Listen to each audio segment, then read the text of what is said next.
먼저 하나님의 말씀 에베소서 4장 22절로 24절을 제가 봉독하겠습니다. 너희는 유혹의 욕심을 따라 썩어져가는 구습을 따르는 옛사람을 벗어버리고 오직 너희의 심령이 새롭게 되어 하나님을 따라 의와 진리의 거룩함으로 지으심을 받은 새 사람을 입으라. 저는 1976년에 이병 통지서를 받고 7월 6일 논산 훈련소에 입소하였습니다. 군대 얘기라서 여성분들은 재미가 없을지 모르겠어요. 짧게 하겠습니다. 먼저 수용연대라고 하는 곳에 가요. 그런데 이 군대가 재밌는 게 뭐냐면 잘못한 것도 없는데 기합부터 받기 시작합니다. 그리고 옷을 갈아입힙니다. 입대할 때 그 입고 온 사제품은 속옷 하나 남기지 않고 다 벗어가지고 집으로 보내게 합니다. 그리고 군복을 갈아입혀요. 그래야 이제 군인이 되는 겁니다. 수용연대에서 한 일주일 정도 군대 말로 썩다가 군번을 받고 제가 가야 할 훈련 부대 배정까지 받았습니다. 그런데 저녁 식사가 끝나고 지금 이름 부르는 사람 몇 사람은 앞으로 나오라는 거예요. 그래서 저는 뜬금없이 체급과 학력이 좋은 장정들만 뽑힌다는 114기 단기 하사에 그 부족한 숫자를 채우기 위해서 차출됩니다. 밤중에 먼 길을 걸어서 여산에 있는 육군 제2하사관 학교까지 도착을 했는데 첫 인사가 인간 재생창에 온 것을 환영한다였습니다. 정말 6개월간 지독한 훈련을 통해서 140명의 오합지졸들이 유능한 하사관으로 바뀌는 걸 봤어요. 그런데 신앙생활을 해보니까 진짜 인간 재생창은 제2하사관학교가 아니라 기독교였습니다. 오늘 여기 본문에 뭐라고 그랬죠? 옛사람을 벗어버리고 새 사람을 입으라.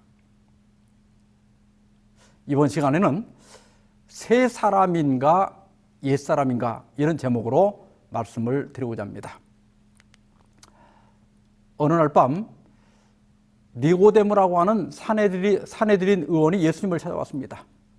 지금의 국회의원과 비슷한 신분입니다. 그는 예수님에 대한 소문을 들었고 또 예수님께서 성전에서 장사꾼들을 내쫓을 때 바로 그 자리에 있었습니다. 니고데모는 평소에 타락한 성전을 보면서 정말 이건 아닌데 이런 생각은 들었지만은 아무것도 할 수가 없었습니다. 그날 이후 이 니고데모의 그 마음이 이상하게 예수님께 끌리기 시작했어요. 그래서 그는 메시아에 대한 예언을 연구했고 예수님의 가르침이나 그분의 행위 또 여러 기적들 그리고 그분을 따르는 백성들을 보면서 좀 더 확인해 보고 싶은 생각이 들었습니다. 니고데모는 예수님을 랍비어 이렇게 부르면서 나는 당신이 하나님께서 보내신 선생인 것을 인정한다고 말했습니다. 그런데 예수님은 니고데모에게 아주 충격적인 말씀을 하십니다. 요한복음 3장 3절에 예수께서 대답하여 가라사대 진실로 진실로 내게 이르노니 사람이 거듭나지 아니하면 하나님 나라를 볼 수 없느니라 그랬습니다. 이번 시간 우리가 살펴볼 이 말씀은 거듭남에 대한 겁니다. 나는 정말 거듭난 사람인가? 아니면 아직도 옛사람인가? 실물교훈 99페이지인데요. 길지만 좀 제가 읽겠습니다. 하나님의 말씀을 믿노라고 주장하는데도 그들의 말과 정신과 품행에 전혀 변화를 볼 수 없는 사람들이 많이 있는데 그 까닭이 무엇인가? 또 자기의 목적과 계획에 대한 반대를 참지 못하고 거룩하지 못한 품성을 나타내며 말이 거칠고 거만하고 툭하면 성을 잘 내는 자들이 많이 있는데 그 이유가 무엇인가? 그들의 생애에서, 세상 사람들의 생애에서 볼 수 있는 자기를 사랑하는 일과 이기심과 급한 성미와 성급한 말을 볼 수 있다. 그들은 진리를 전혀 알지 못하는 사람들처럼 자만하기를 잘하고 선천적인 못된 성격을 그대로 가지고 있고 괴팍한 성격을 자주 나타내는 것을 본다. 그 이유는 그들이 거듭나지 못한 까닭이다. 거듭남은 하나님 나라에 들어가는 필수적인 조건입니다. 우리 옛사람은 하나님 나라에 적합하지 않습니다. 그래서 우리가 하나님 나라에 들어가려면 반드시 새 사람이 되어야 합니다. 그런데 예수님을 믿는다고 고백하고 침례도 받고 교회도 다니지만 거듭나지 못한, 아직도 옛사람 그대로일 수도 있다는 거예요. 나는 진정 새 사람인가? 아니면 옛사람인가? 예수님께서는 사람이 거듭나고 변화되는 과정을 설명하기 위해서 자라나는 씨의 비유를 말씀하셨습니다. 마가복음 4장 26절로 29절에 보면 또 하나님의 나라는 사람이 씨를 땅에 뿌린 것 같으니 저가 밤낮 자고 깨고 하는 중에 씨가 나서 자라되 그 어떻게 된 것을 알지 못하느니라.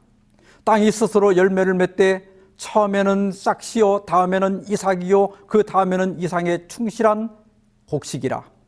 열매가 익으면 곧 낫을 대나니 이는 추수 때가 이르렀음이니라 그랬습니다. 이 비유는 우리의 마음에서 하나님의 나라가 어떻게 이루어지는지, 그래서 우리가 어떻게 새 사람이 되는지를 설명해 주고 있습니다. 씨를 뿌리면 맨 먼저 어때요? 싹이 나죠. 그 다음에 그것이 점점 자라서 이삭이 나오고 맨 마지막에 곡식이 맺힙니다.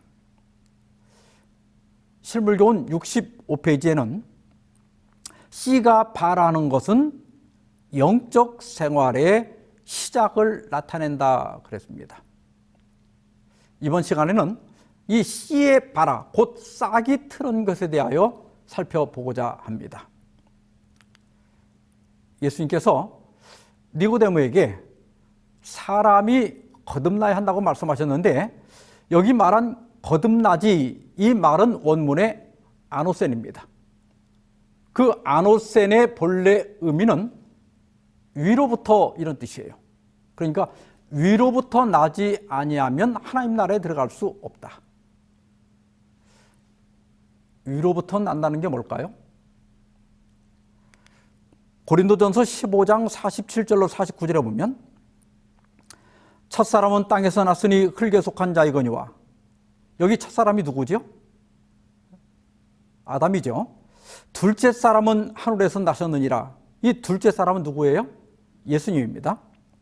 무릇 흙에 속한 자는 저 흙에 속한 자들과 같고 무릇 하늘에 속한 자는 저 하늘에 속한 자들과 같으니 우리가 흙에 속한 자의 형상을 입은 것 같이 또한 하늘에 속한 자의 형상을 입으리라.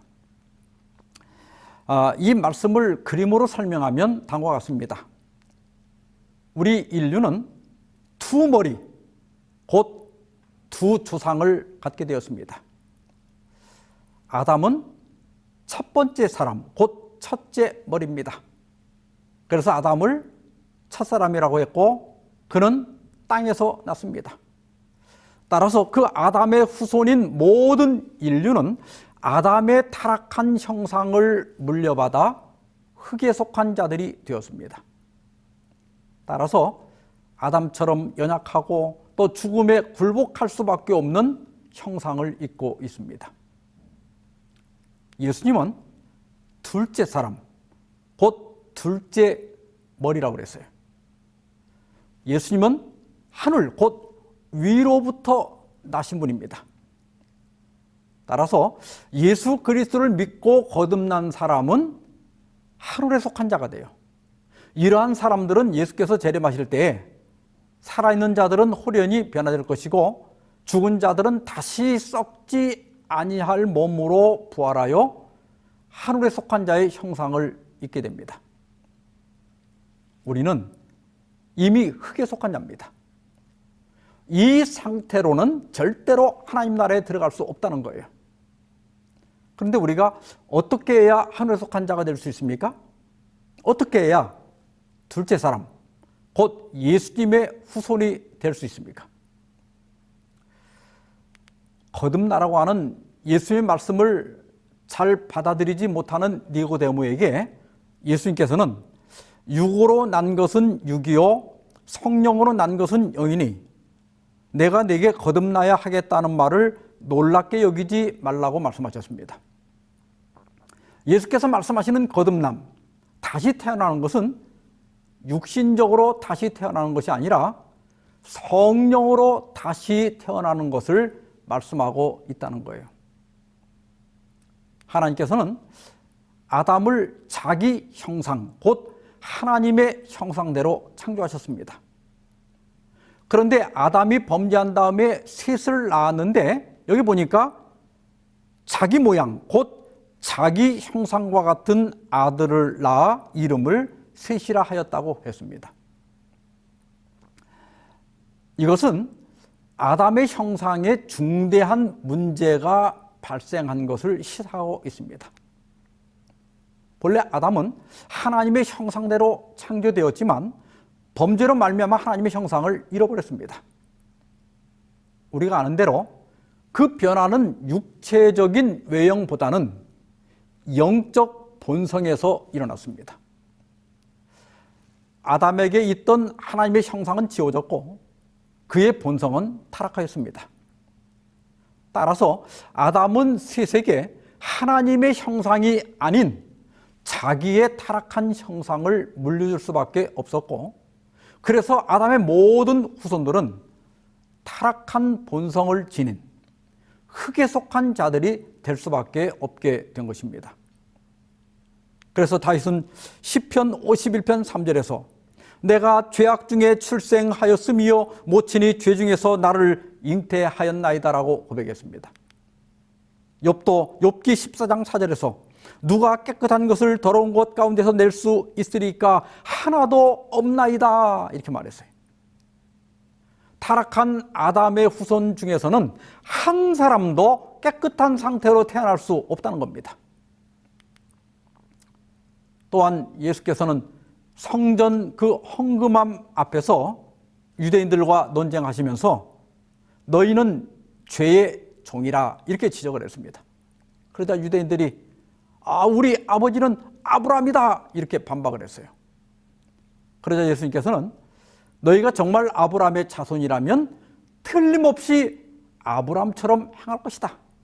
그런데 요한복음 8장 44절 너희는 너희 아비 마귀에게서 났으니 너희 아비의 욕심을 너희도 행하고자 하느니라 이렇게 말씀하셨어요. 여기 마귀에서 났다고 하는 것은 타락한 본성을 물려받았다는 지적입니다. 따라서 우리는 타고난 본성대로 살면 누구처럼 살게 되는가 하면 마귀처럼 살게 되어 있습니다. 예레미야 11장 9절에 보면 만물보다 고집되고 심히 부패한 것은 마음이라 누가 능히 이를 알리오 그랬어요. 사람처럼 거짓되고 부패한 것은 이 세상에 없다는 거예요. 우리는 나 자신이 얼마나 부패한 사람인지 사실은 잘 모릅니다. 지금까지 나름대로 정직하게 살아오신 분들은 저는 아닙니다 이렇게 반박할지 모르겠어요. 그러나 우리가 어떤 절박한 상황에 처해 보기 전에는 나도 나를 모르는 거예요. 1977년 7월 13일 밤에 뉴욕시에 전기를 공급하는 콘 에디슨 발전소에 벼락이 떨어지면서 대정전 사태가 발생했습니다.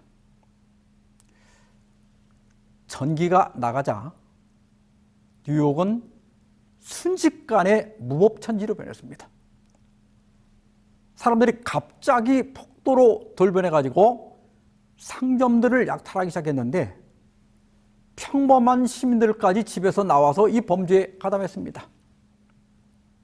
그 다음날 전기가 복구될 때까지 25시간 동안 1,600곳 이상의 상점이 약탈을 당했고 방화로 1,000건이 넘는 화재가 일어났습니다. 그 하룻밤 사이에 각종 범죄로 체포된 사람만 3,776명이고 다친 경찰관도 550명이나 됐다고 합니다. 많은 언론들은 정전 사태로 그 뉴욕의 어두운 면이 그대로 드러났다고 비판했습니다. 런던 데일리 익스프레스는 벌거벗은 도시라고 비판했고 로스앤젤레스 타임즈는 눈부신 자부심을 가진 도시, 정전과 함께 빛을 잃다 이렇게 말했습니다. 여러분, 이것이 흙에 속한 자의 모습이고 옛사람의 모습입니다.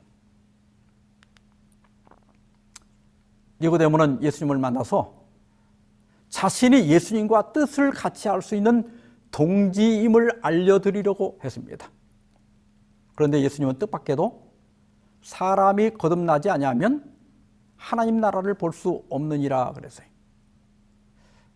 예수님 당시의 유대 신학은 아브라함의 후손은 자동으로 하나님 나라에 들어간다고 가르쳤습니다. 만약 이방인이 구원을 받으려면 입양을 통해서 아브라함의 자손이 되어야 했습니다.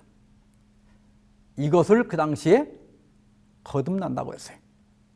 그래서 예수께서 유대인인 니고데모에게 거듭나야 한다고 말씀하실 때 니고데모는 충격을 받지 않을 수가 없었습니다.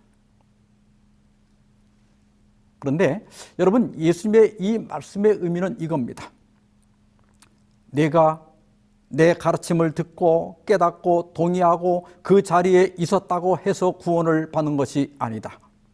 내 가르침이 네 안에서 기적을 일으키고 새 생명의 역사가 일어나 내 본성이 새롭게 되어야 하나님 나라에 들어갈 수 있다. 이런 뜻입니다. 여러분, 우리가 진리를 들었다고 해서 구원을 받는 것이 아닙니다. 진리에 동의했다고 구원을 받는 것도 아닙니다. 진리교회를 다닌다고 해서 구원을 받는 것도 아닙니다. 우리가 착각하기 쉬운 것이 무엇인가 하면 단지 진리를 듣고 동의하고 진리편에 선 것을 그것이 마치 내 안에서 일어난 것처럼 착각하는 거예요. 니고데모가 유대인이기 때문에 자동으로 구원을 받을 수 없는 것처럼 우리가 진리에 동의하고 진리교회에 다녔다고 해서 무조건 구원받는 것은 결코 아닙니다. 우리가 깨닫고 동의한 그 진리가 내 안에 기적을 일으키고 새 생명의 역사가 일어나서 내 본성이 새롭게 되어야 하나님 나라에 들어갈 수 있는 거예요. 거듭나는 것은 병든 자가 회복하는 것처럼 조금씩 나아지는 것이 아니라 죽은 자가 살아나는 것처럼 즉각적이고 근본적인 변화를 의미하는 것입니다. 그러면 우리는 어떻게, 무엇으로 거듭나는가? 첫째, 믿음으로 거듭납니다. 요한복음 1장 12절 13절입니다.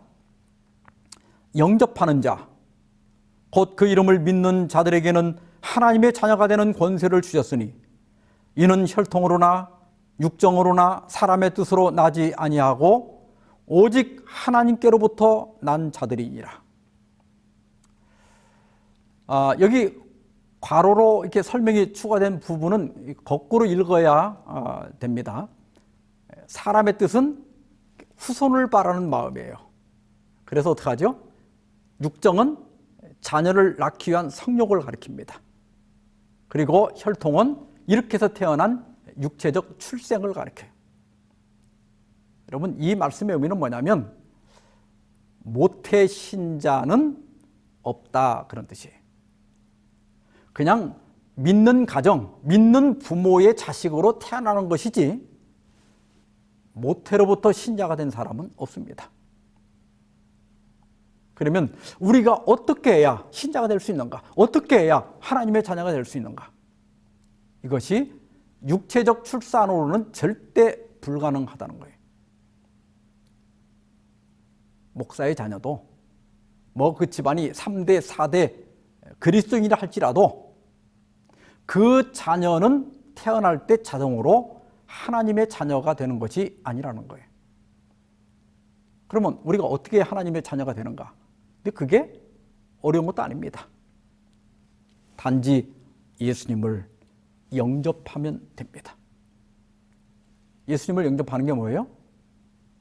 그 예수님의 이름을 믿는 거예요. 이렇게 믿는 것을 하나님께로부터 났다 하는 거예요. 믿음과 행함 70페이지 보면 믿는다는 것은 무엇을 의미하는가? 그것은 예수 그리스도께서 우리를 위한 희생제물로 돌아가셨다는 것, 그분께서 우리를 위해 저주를 받으시고 우리의 죄를 담당하시고 우리에게 그분 자신의 의를 나누어 주신 것을 완전히 수락하는 것이다 그랬어요. 예수님을 믿는다는 건 뭐냐? 그것은 예수께서 나를 위하여 십자가에서 희생제물로 돌아가셨다는 것을 믿는 것입니다.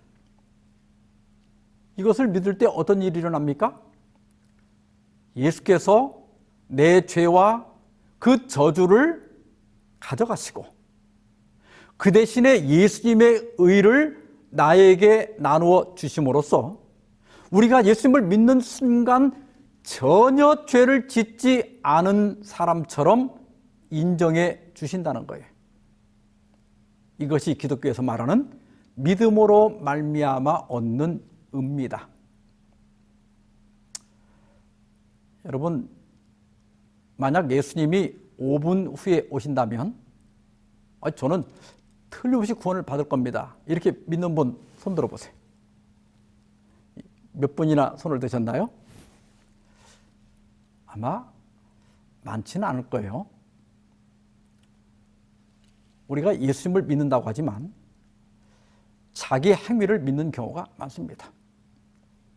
그래서 뭔가 선하고 또 좋은 일을 많이 하면 구원받을 것 같고 뭔가 부족하고 잘못한 것 같으면 좀 자신이 없고 그렇습니다. 사랑하는 여러분, 우리는 단지 믿음으로 구원을 얻습니다. 이 말을 믿습니까? 여러분, 자신을 바라보지 마시기를 바랍니다. 그리스도를 바라보십시오. 그분의 십자가를 바라보십시오. 십자가를 바라보는 순간 거기서 이미 내 죄가 해결된 것을 깨닫게 될 겁니다. 그리고 예수께서 그 순간 나에게 그분의 의를 나누어 주시고 그래서 내가 하나님 앞에 전혀 죄를 짓지 않은 것처럼 의롭게 인정을 받게 되는 것입니다. 이것이 예수님을 믿어서 의로워지는 비결이고 거듭나는 비결입니다. 두 번째로 우리는 말씀으로 거듭납니다. 베드로전서 1장 23절에 너희가 거듭난 것이 썩어질 씨로 된 것이 아니요 썩지 아니할 씨로 된 것이니 하나님의 살아있고 항상 있는 말씀으로 되었느니라 그랬어요. 여기서 베드로는 하나님의 말씀을 씨에 비유합니다. 실물교훈 38페이지에 보면 하나님의 말씀은 씨앗이다. 씨앗마다 그 자체 속에 맹아력이 있다. 그 씨앗 속에는 그 식물의 생명력이 들어있다. 이와 같이 하나님의 말씀 속에도 생명력이 있다. 그리스도께서는 내가 너희에게 이른 말이 영이요 생명이라고 말씀하셨다. 하나님의 말씀을 믿음으로 받아들이는 자는 실제로 하나님의 생명과 품성을 받는 것이다 그랬습니다. 하나님의 말씀 속에는 생명력이 있다. 그래서 말씀을 받아들이는 자는 실제로 하나님의 생명과 품성을 받는 것이다. 우리 한국 중부권의 종합 일간 신문인 금강일보라고 하는 신문이 있어요. 거기 한 번은 이런 기사가 실린 적이 있습니다. 어느 정신건강의학 교수에 의하면 말이 씨가 된다라는 말은 뇌의학적으로 근거가 있다고 한다.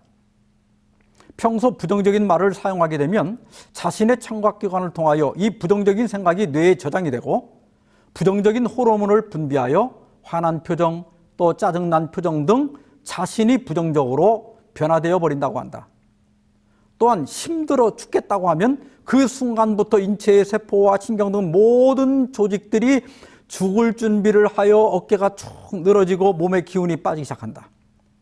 반대로 아무리 힘든 상황에서도 나는 할 수 있다. 나는 극복할 수 있다. 고 긍정적인 말을 시작하면 신체의 모든 조직들이 살아갈 준비를 하는 것처럼 말에는 각인 효과가 있다고 한다. 힘들어 죽겠다 하면 어떻게 된다고요? 모든 조직들이 힘이 빠지고 죽을 준비를 한다는 거예요. 그 대신에 살겠다 하면 모든 조직들이 힘을 내고 살 준비를 한다는 거예요. 이게 바로 각인 효과다. 그래서 말은 씨가 된다. 여러분, 우리가 하는 말도 그렇다면 하나님의 말씀은 어떻겠습니까? 디모데후서 3장 16절에 모든 성경은 하나님의 감동으로 되었다 그랬어요. 근데 여기 하나님의 감동이라고 하는 말이 헬라 원문에 데오푸니스토스인데 이 말의 뜻은 하나님이 호흡을 불어넣으신 이런 뜻이에요. 여러분, 하나님이 호흡을 불어넣었다 이 말 어디서 많이 들어보지 않았어요? 예, 창세기 2장 7절에 여호와 하나님이 땅에 흙으로 사람을 지으시고 그 코에 생명의 호흡을 불어넣으시니 사람이 생명체가 되었다. 제가 이 바른 성경 번역본을 인용한 것인데요. 그 개정판보다는 원문의 뜻을 잘 살린 번역입니다. 하나님께서 이게 흙으로 사람을 지었지만은 아직은 무생물인 거예요. 그런데 생명의 호흡을 불어넣자 무생물인 사람이 생각하고 활동할 수 있는 생명체가 된 거예요.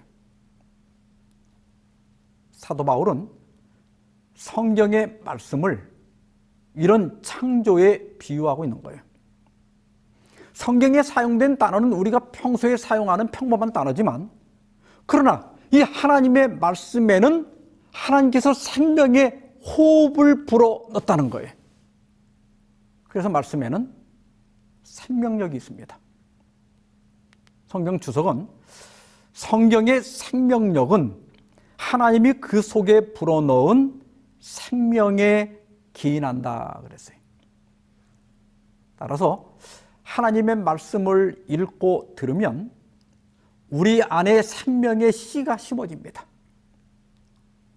그때 새로운 생각이 들어오고 새로운 동기가 주어집니다.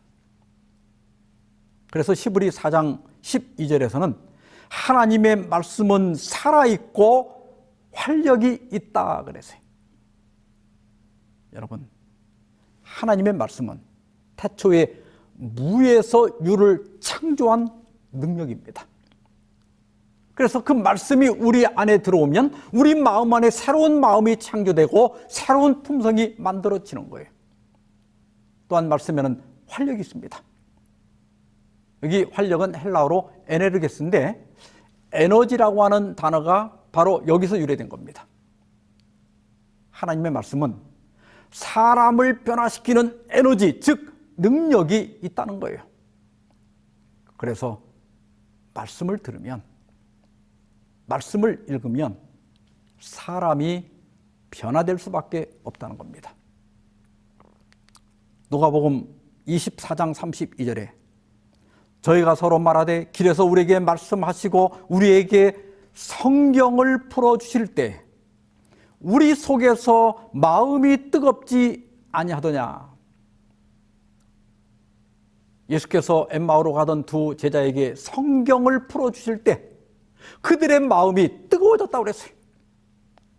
지금도 마찬가지입니다. 우리가 하나님의 말씀을 읽고 들을 때 그 말씀은 우리 안에 새로운 마음을 창조하고 새로운 품성을 만들고 새로운 사람으로 거듭나게 하는 것입니다. 사람은 하나님의 말씀을 들은 만큼 그 하나님의 말씀을 마음에 새긴 만큼 변화되게 되어 있습니다. 따라서 말씀을 많이 읽고 또 많이 들으시기 바랍니다. 세 번째로 우리는 물과 성령으로 거듭납니다. 요한복음 3장 5절에 예수께서 대답하시되 진실로 진실로 내게 이르노니 사람이 물과 성령으로 나지 아니하면 하나님의 나라에 들어갈 수 없느니라.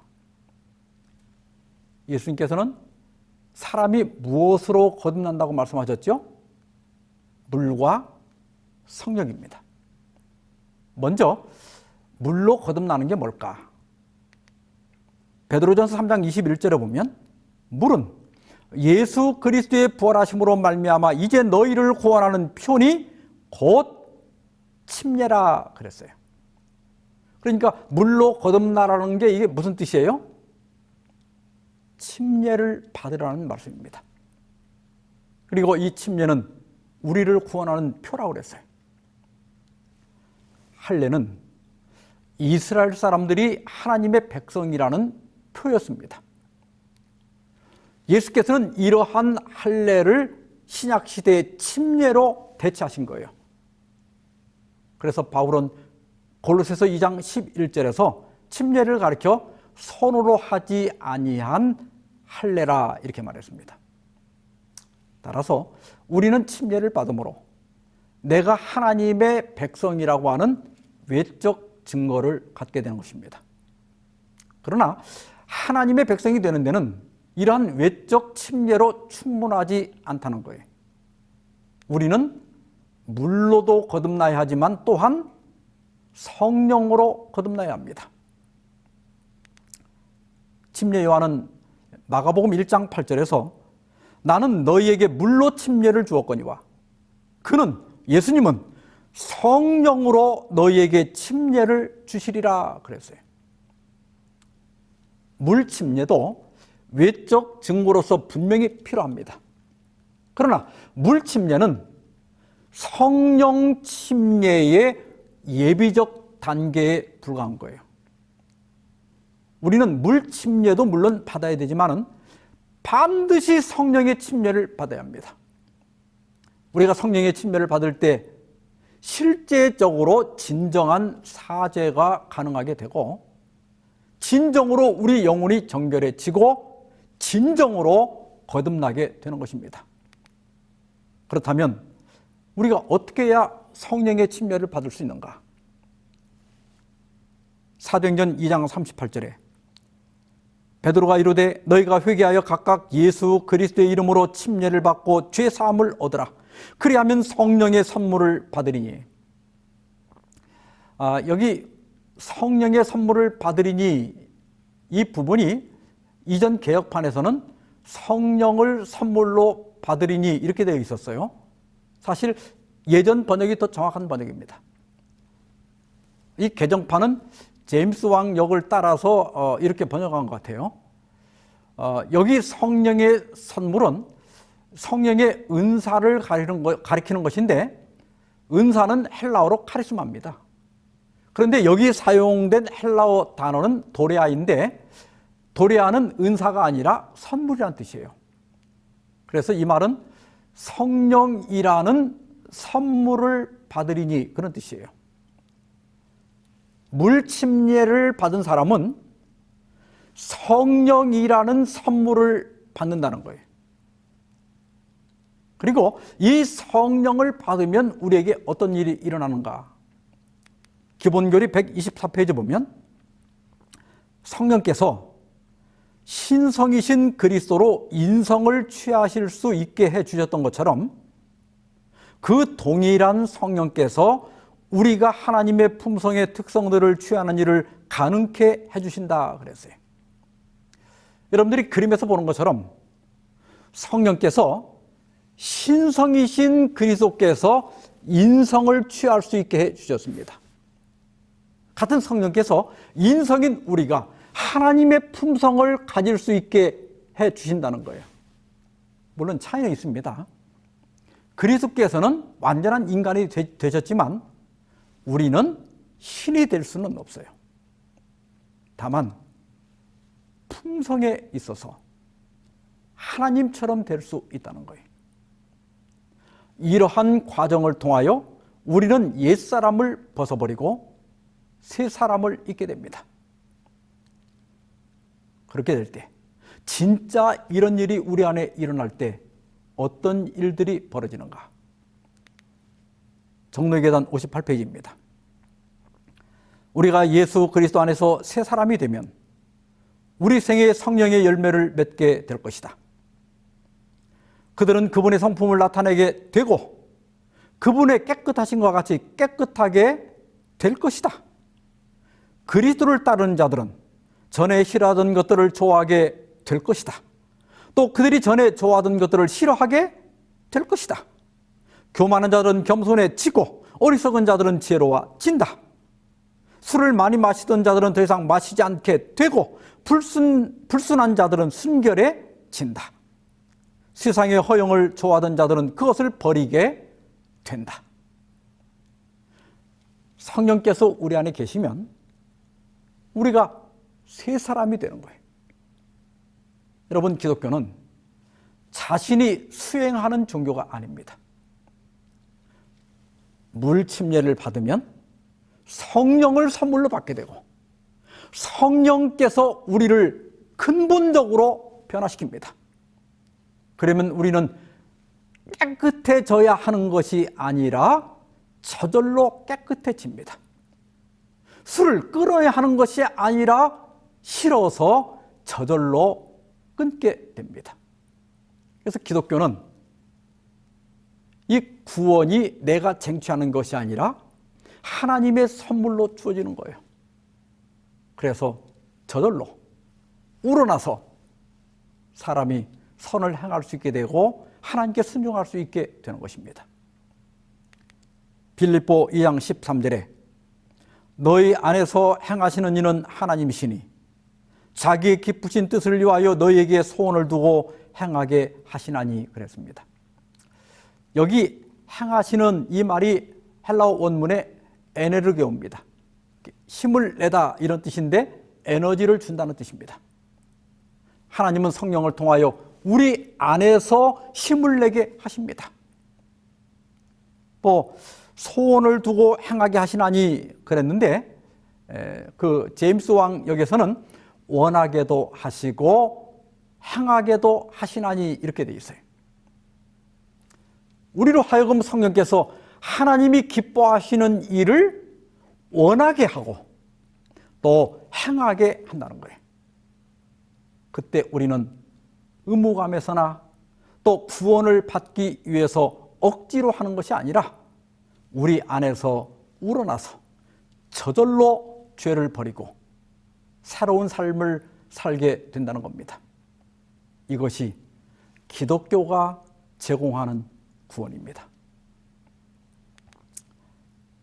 마지막 날 사건들 215, 216페이지에 보면 우리가 종말에 접근해 갈수록 빛의 자녀들과 어둠의 자녀들 사이의 구분이 더욱더 확실해질 것이다.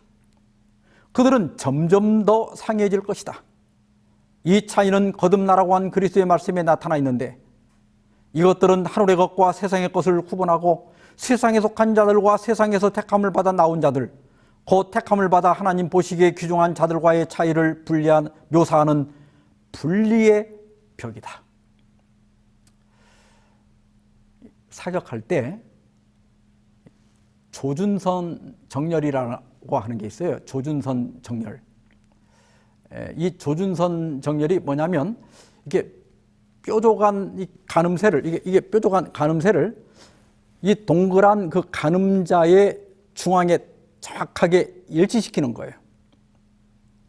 그런데 이 가늠자의 중앙에서 0.1mm만 어긋나도 저 멀리 표적에서는 몇 미터의 오차가 생기는 겁니다. 진정으로 거듭난 그리스도인이 있는가 하면 그냥 섞여 있는 그리스도인들도 있습니다. 예수 믿고 정말 새 사람이 된 사람이 있는가 하면 아직도 옛사람 그대로인 사람도 있습니다. 얼핏 보기에는 비슷해 보이고 별 차이가 없어 보일 수 있습니다. 그러나 시간이 지날수록 두 그룹의 차이는 점점 더 뚜렷해진다는 거예요. 진정으로 거듭난 사람은 점점 그리스도를 닮아갈 겁니다. 그러나 섞여 있는 사람들, 옛사람 그대로인 사람들은 거의 변화가 없거나 오히려 천국 문을 막는 사람이 될 수도 있습니다. 사랑하는 여러분, 침례를 받은 우리 안에는 이미 성령께서 계십니다. 이제 그분이 내 안에서 활동하게 해야 합니다. 그러므로 성령의 음성에 귀를 기울입시다. 또 그분의 지도에 순종합시다. 그래서 오늘도 더 예수님을 닮아가고 말과 행실에서 예수님의 흔적을 남기는 저와 여러분이 되기를 바라면서 오늘 말씀 마치겠습니다. 자비하신 주님, 저희는 흙에 속한 자로 태어나 죄 중에 살다가 죄 중에 죽을 수밖에 없는 존재였지만 만민 가운데서 저희를 택하여 하나님의 귀한 백성 삼아주시고 세상이 알지 못하는 귀한 소망을 주셔서 감사합니다. 아직 주님을 영접하지 않은 분들에게 믿음을 주시고 우리와 한 소망 가운데 살도록 인도하여 주시옵소서. 또한 주님을 영접한 저희에게 허락해 주신 성령을 기억하게 하시고 성령의 음성에 귀를 기울이고 성령의 이끄심을 따라 거듭난 삶을 살아갈 수 있도록 도와주시옵소서. 예수 그리스도의 이름으로 기도하옵나이다. 아멘.